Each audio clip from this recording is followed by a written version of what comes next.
Well, folks, gather round because just when you thought the world of international trade couldn't get any more, former president and current social media enthusiast Donald Trump has decided to spice things up. Yes, on this glorious day, May 23, 2025, he's taken to the digital airwaves to announce some rather punchy ideas. Imagine waking up, scrolling through your phone, and boom, a casual threat of a 50% tax on all imports from the European Union. And for Apple? Oh, just a cheeky 25% tariff on their beloved products unless they start churning out iPhones right here in the good old US of A. It's the kind of morning news that makes you want to crawl back into bed, or perhaps invest heavily in carrier pigeons for international communication. This isn't a drill, it's just another Friday with big tariff energy. Now let's unpack that EU threat a bit, shall we? Trump's stated plan is for this hefty 50% tariff on European goodies to kick in on June 1, 2025. That's soon, very soon. The reason? Apparently our European friends aren't playing ball in trade talks. They, with their quaint insistence on zero tariffs, are clashing with Trump's desire for what he calls a 10% baseline tax on most imports.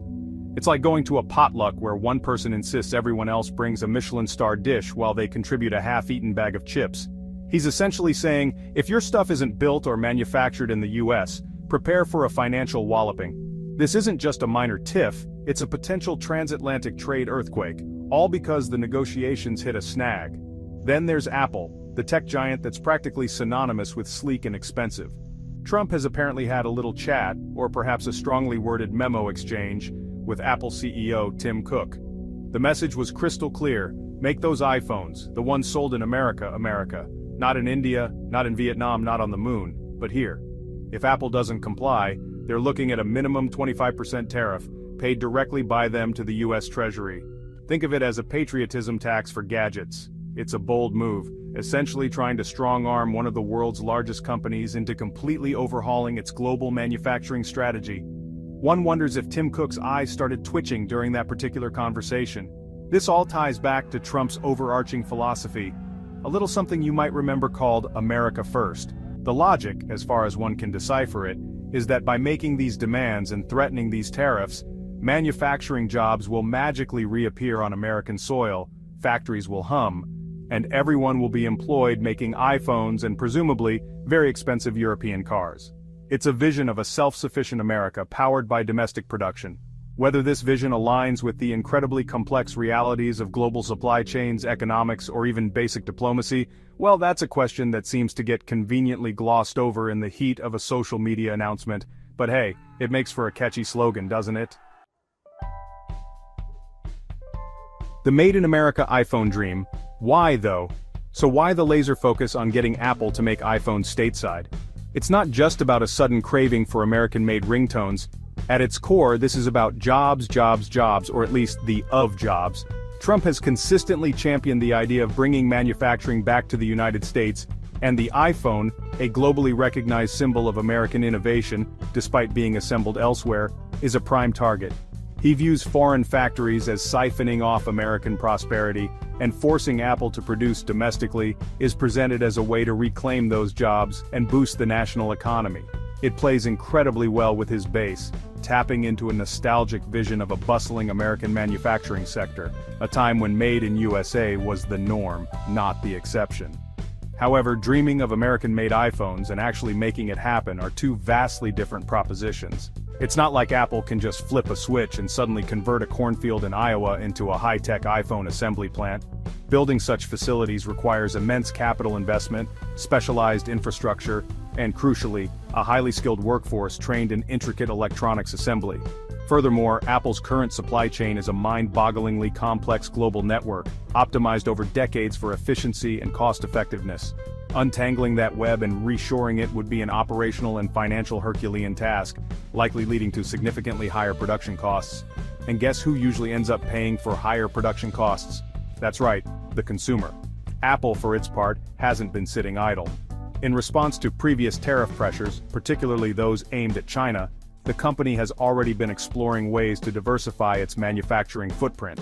This includes looking at countries like India and Vietnam as potential new hubs for iPhone production. Trump, however, seems less than thrilled with this strategy. He even expressed his frustration about Apple's plans to shift manufacturing to India during a trip to the Middle East in mid-May 2025. His stance is clear: if you're moving production, it better be to American soil, not just another foreign country. It's a bit like telling your kid they can move out, but only into the garden shed. The bottom line is, if Apple were forced to either pay these hefty tariffs, or undertake the monumental task of relocating significant portions of its manufacturing to the US, the price of your next iPhone could skyrocket. Companies are generally not in the habit of absorbing massive new costs out of the goodness of their hearts. These expenses would almost certainly be passed on to consumers. So, while the idea of an American-made iPhone might sound appealing on a bumper sticker, the reality could mean a much lighter wallet for anyone wanting the latest Apple gadget. It's a classic case of be careful what you wish for, especially when tariffs are involved. Tariff throwback lessons from the China trade spat. This isn't Donald Trump's first rodeo when it comes to using tariffs as a negotiating cudgel, or perhaps just a regular cudgel. Many of us will recall his previous administration's enthusiastic imposition of tariffs on a wide array of Chinese goods. The stated goals were multifaceted: to address the trade imbalance between the US and China, to combat alleged unfair trade practices like intellectual property theft, and to encourage companies to bring manufacturing back to America. This period was often dubbed a trade war, a term that sounds dramatic and, frankly, a bit unsettling when you're just trying to buy a reasonably priced toaster oven without inadvertently funding an international economic skirmish. The impact of those tariffs on China was, to put it mildly, a mixed bag. While some proponents claimed they were a necessary evil to level the playing field, many US businesses, particularly those reliant on Chinese imports or components, found themselves squeezed.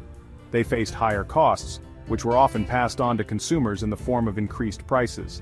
Certain sectors, like agriculture, were hit with retaliatory tariffs from China, causing significant pain for American farmers. The overall economic consensus was that these tariffs, while perhaps having some strategic merit in forcing negotiations, also led to considerable economic disruption and uncertainty, without a clear, resounding victory for the American economy. It was less a surgical strike and more like using a very large, unpredictable hammer. Interestingly, there was a recent development in this ongoing saga. Earlier in May 2025, tariffs on some Chinese goods were actually cut to 30%.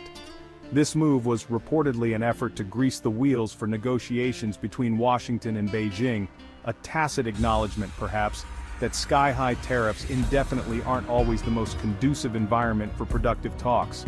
It suggests a degree of pragmatism, or maybe just a recognition that endless economic warfare isn't a sustainable long-term strategy. This makes the new aggressive threats against the EU and Apple seem somewhat incongruous. Is it a return to old tactics? Or is the China tariff reduction a sign of a more nuanced approach that hasn't quite filtered through to other areas yet? Comparing these fresh threats against the EU and Apple to the previous China strategy raises some important questions. Are these new tariffs part of a coherent, long-term trade policy, or are they more impulsive, reactive measures designed to grab headlines and apply immediate pressure? The unpredictability itself is a problem. Businesses thrive on stability and predictability. Sudden, sweeping tariff announcements made via social media create an environment of anxiety and make long-term planning incredibly difficult. It feels like we're perpetually on the verge of another trade roller coaster, and nobody quite knows where the next big drop will be, or if the safety bar is even properly secured. Global jitters and crystal balls. What's next for trade? Unsurprisingly, the moment Trump unleashed his latest tariff pronouncements onto the internet, the financial markets did what they always do in the face of uncertainty. They got a bit wobbly. Stock futures reportedly took a dip following his social media posts on May 23rd. This is textbook market behavior. Investors and businesses really dislike surprises, especially surprises that involve potentially massive new taxes on international trade. It's like yelling fire in a crowded stock exchange. People tend to react first and ask questions later. This immediate nervousness underscores the significant economic weight that such pronouncements carry even before any actual policies are implemented. The mere threat is enough to send ripples of anxiety through the global financial system. The broader potential economic impact, should these threats materialize, is considerable. For consumers, it could mean higher prices not just for iPhones, but for a vast range of European goods, from cars and cheese to wine and machinery. Businesses that rely on imports from the EU or components for Apple products would face increased operational costs, potentially leading to reduced investment, hiring freezes, or even job losses. On the international stage, such aggressive tariff impositions would undoubtedly strain relationships with key allies. The European Union is unlikely to take a 50% tariff lying down.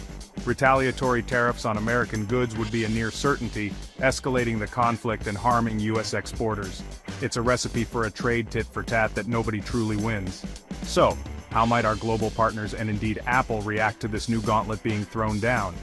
The European Union would likely explore all its options, from lodging complaints with the World Trade Organization, though its dispute settlement system has its own issues, to implementing those aforementioned retaliatory tariffs targeting politically sensitive U.S. industries. Apple, a company known for its strategic prowess, faces a difficult choice: absorb the potentially crippling 25% tariff, attempt the colossally expensive and complex task of shifting significant manufacturing to the US on an accelerated timeline, pass the cost to consumers and risk a drop in sales, or engage in some serious lobbying and negotiation. None of these options are particularly appealing. Looking ahead, the future of global trade relations feels decidedly precarious.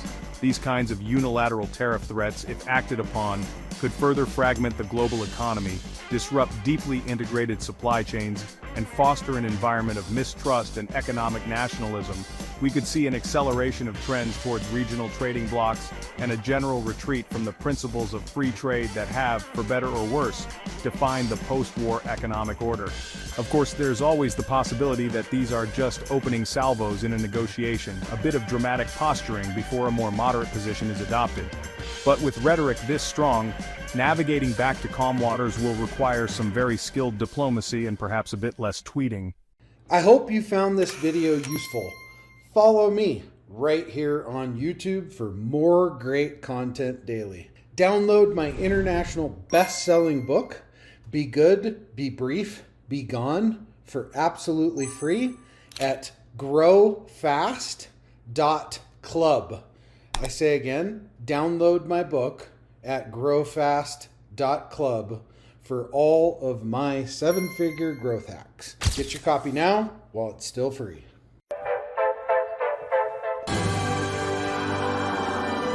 There it is. Magnum. Holy moly. Yeah, baby! That's what I've been waiting for! Dear God. It's beautiful.